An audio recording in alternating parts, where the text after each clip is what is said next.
분들까지 제가 설득해야 되는 거 아니겠습니까? 또 지지층 중 일부는 상대가 싫어서 자신을 선택했다는 것을 알고 있다며 비판적 지지를 진짜 선호로 바꾸겠다고 말했습니다.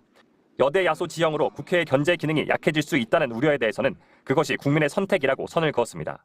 안 그래도 대통령 권한이 큰데 문제 아니냐. 근데 제가 드릴 수 있는 말씀은 이게 바로 국민의 선택이라는 것입니다. 내년 지방선거와 3년 뒤 총선에서 중간평가가 이뤄지는 만큼 국정 운영을 잘못하면 언제든지 구도가 바뀔 수 있다는 겁니다. 이 대통령은 앞으로의 국정 방향에 대해서는 거듭 통합을 언급했습니다.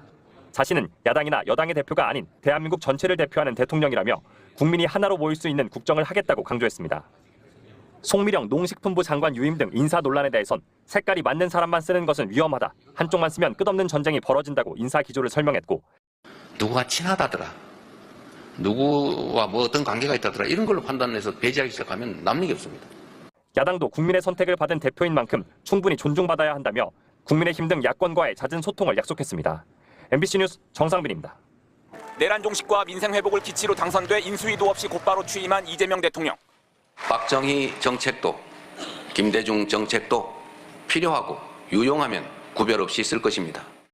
실용적 시장주의 정부를 표방한 이 대통령의 1호 지시는 비상경제점검 TF 구성이었습니다. 30조 5천억 원 규모의 추경안을 편성했고 전 국민에게 민생회복 지원금을 약속했습니다. 위기 앞에 실용으로 답하는 정부라야 합니다. 이념과 구호가 아니라 경제와 민생을 살리는 실천이 바로 새 정부가 나아갈 방향입니다.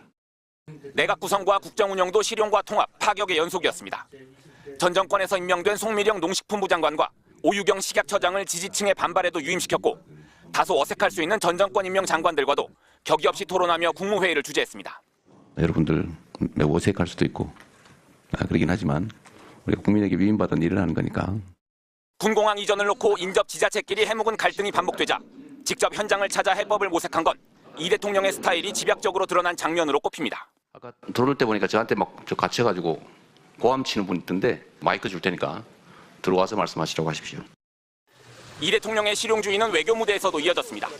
취임 12일 만에 1박 4일 일정으로 참석한 G7 정상회의에서는 외교 경험이 없다는 우려가 무색할 정도로 각국 정상들과 친밀한 모습을 보였고 특히 첫 한일 정상회담에선 친중, 반일 이미지를 불식시키며 국익 중심 실용 외교를 실천으로 옮겼습니다.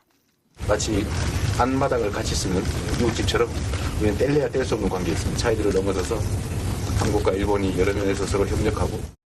다만 검찰개혁과 언론개혁 등 기득권의 반발을 넘어 각종 개혁 과제를 성공적으로 이행할 수 있을지는 숙제로 남아있습니다. 중동 사태와 통상 압박 등도 이 대통령이 풀어야 할 외부 변수로 꼽힙니다. MBC 뉴스 이기주입니다.